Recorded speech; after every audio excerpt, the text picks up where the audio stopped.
రాష్ట్ర వ్యాప్తంగా గణేష్ మండపాలకు ఉచిత విద్యుత్ ఇవ్వాలని రాష్ట్ర ప్రభుత్వం కీలక నిర్ణయం తీసుకుంది. ఈ మేరకు ఉత్తర్వులు జారీ చేసింది. అనుమతి తీసుకుని ఏర్పాటు చేసిన ప్రతి గణేష్ మండపానికి ఫ్రీ కరెంట్ అందించాలని విద్యుత్ శాఖ అధికారులను ఆదేశించింది. ఉచిత విద్యుత్ కోసం నిర్వాహకులు ప్రోఫార్మా 1ని పూర్తి చేసి సమర్పించాలని సూచించింది. అదేవిధంగా విద్యుత్ బిల్లు వివరాలను ప్రోఫార్మా 2లో సమర్పించాలని తెలిపింది. విద్యుత్ కనెక్షన్ కావాలని వచ్చే మండప నిర్వాహకుల నుంచి విద్యుత్ లోడు, జీపీఎస్, ఉత్సవ సమితి పేరుతో పాటు సంప్రదించాల్సిన ఫోన్ నెంబర్ వివరాలను తీసుకుని కనెక్షన్ ఇచ్చేందుకు ఏర్పాటు చేశారు అధికారులు. భారీ విగ్రహాలు తరలించే సమయంలో క్రేన్లు, ట్రక్కులపై ఏర్పాటు చేసే డెకరేషన్ పరికరాలు విద్యుత్ వైర్లకు తగలకుండా జాగ్రత్తలు తీసుకోవాలని సూచించారు. డీటెయిల్స్ తెలుసుకుందాం. అనిల్ లైవ్ లో ఉన్నారు. అనిల్, గణేష్ మండపాలకి ఉచిత విద్యుత్ అందిస్తున్నట్టు తెలుస్తోంది, ఏంటి మరి వివరాలు? ఇప్పుడు గణేష్ పండుగ రాబోతుంది. గణేష్ పండుగతో పాటు దేవీ నవరాత్రి ఉత్సవాల కోసం తెలంగాణ ప్రభుత్వం ఉచిత విద్యుత్ను అందించనుంది.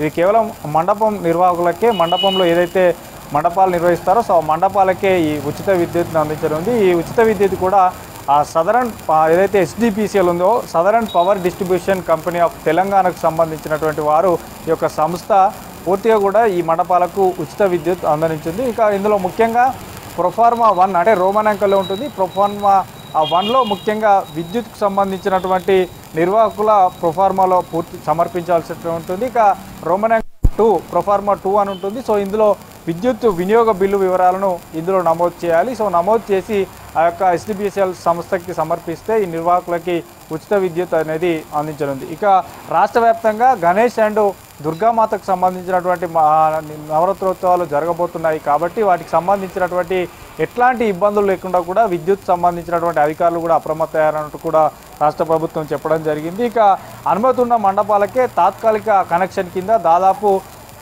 కేటగిరీ 8 కింద ఈ తాత్కాలిక కనెక్షన్ కింద కేటగిరీ 8 కింద ఈ యొక్క డిస్కమ్లు కూడా ఏర్పాటు చేస్తున్నామంటూ కూడా ఇప్పటికే తెలియజేశారు. ఇక మరోవైపు ఈ నెల 27 నుంచి అంటే ఎల్లుండి నుండే తెలంగాణ రాష్ట్ర వ్యాప్తంగా పూర్తిగా కూడా గణేష్ నవరాత్రి ఉత్సవాలు అంగరంగ వైభవంగా ఆనందంగా జరుపుకునేటువంటి పండగ కాబట్టి సో ఎట్లాంటి ఇబ్బందులు లేకుండా విద్యుత్ సంస్థ తరఫున పూర్తిగా కూడా తగిన జాగ్రత్తలు తీసుకుంటూ ఈ నవరాత్రి ఉత్సవాలు జరుపుకోవాలంటూ కూడా ఆదేశాలు జారీ చేశారు. ఇక మరోవైపు 11 రోజుల పాటు అంటే ఈ నెల 27 నుంచి సెప్టెంబర్ 6 వరకు కూడా ఈ యొక్క ఉచిత విద్యుత్ సరఫరా అనేది అందించనున్నట్లు తెలియజేశారు. ఇక మరోవైపు దుర్గామాతకు సంబంధించినటువంటి నవరాత్రి ఉత్సవాలు కూడా సెప్టెంబర్ 24 నుంచి అక్టోబర్ 2 వరకు జరగనున్నాయి. వీటికి సంబంధించి కూడా సేమ్ ఇదే ప్రొఫార్మా ఉంటుంది. వీటిని ఇలాగే మళ్ళీ అప్పటికి ఆ విద్యుత్ సంస్థకి సమర్పించాల్సి ఉంటుంది. ఇక అలాగే ఈ మండపాలకు సంబంధించినటువంటి గత ఏడాది కనుక చూసుకున్నట్టయితే ఇదే తెలంగాణ ప్రభుత్వం దాదాపు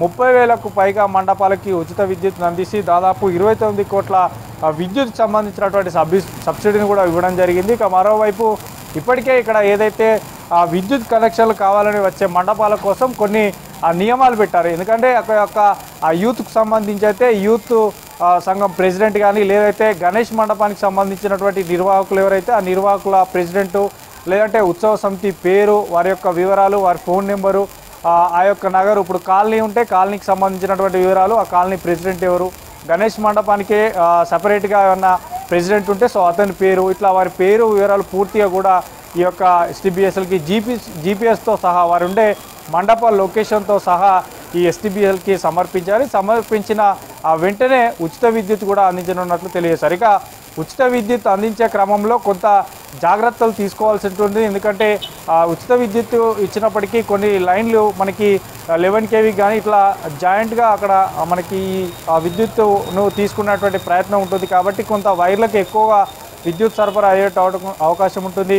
ఉచిత విద్యుత్ ఇస్తారు కాబట్టి మండపంలో కొంత అజాగ్రత్తలు పాటిస్తే మాత్రం కొన్ని ప్రమాదాలు ఉంటాయి కాబట్టి జాగ్రత్తలు తీసుకోవాలంటూ చెప్తున్నారు. అందులో ముఖ్యంగా తీగలు భక్తులు నడిచేటువంటి ఏరియాల్లో ఉంచకూడదు. అదేవిధంగా ఈ విద్యుత్ వైర్లు స్తంభాలకు ఎక్కువగా అంటిపెట్టకుండా కొంత దూరంగా ఉండేలా చూసుకోవాలని చెప్తున్నారు. మరోవైపు ఈ భారీ విగ్రహాలను ఈరోజు రేపు మధ్యాహ్నం వరకు కూడా రేపు సాయంత్రం ఎల్లుండి మధ్యాహ్నం కూడా తరలించే అవకాశం ఉంటుంది. సో భారీ విగ్రహాలు తరలించేటువంటి సమయంలో కూడా క్రేన్లు ట్రక్కులపై ఏర్పాటు చేసేటువంటి డెకరేషన్స్, ఎందుకంటే ఇప్పుడు మనకి ఆగమనం చేసేటప్పుడు కూడా కొంత డెకరేషన్స్ ఏర్పాటు చేస్తున్నారు. సో వాటి వల్ల కొంత ఇబ్బందులు ఉంటాయి కాబట్టి వాటి ఆగమనం చేసేటప్పుడు కూడా తగు జాగ్రత్తలు తీసుకోవాలి భక్తులంటూ కూడా ఇటు విద్యుత్ శాఖ తరఫున అటు రాష్ట్ర ప్రభుత్వం తరఫున కూడా తెలియజేస్తున్నారు. ఇక మరోవైపు విగ్రహాలు తరలించేటువంటి మార్గాల్లో మండపం ఏదైతే మనకి నిమజ్జనం సమయంలో కూడా చాలా వరకు పెద్ద పెద్ద విగ్రహాలు సిటీలో ఉంటాయి, రాష్ట్ర వ్యాప్తంగా కూడా చాలా ఏరియాలో ఉంటాయి. కాబట్టి తరలించే సమయంలో కూడా విద్యుత్ వైర్లకు సంబంధించి కానీ కొన్ని జాగ్రత్తలు తీసుకోవాలి. ఎప్పటికప్పుడు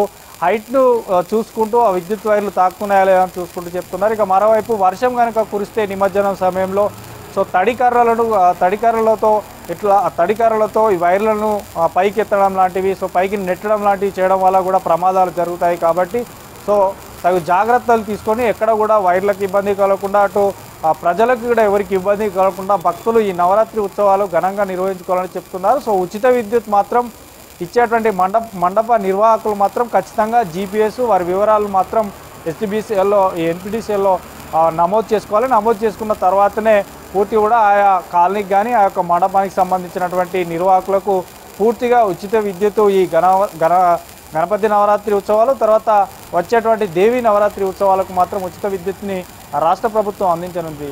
Chandrika. Right, thank you Anil.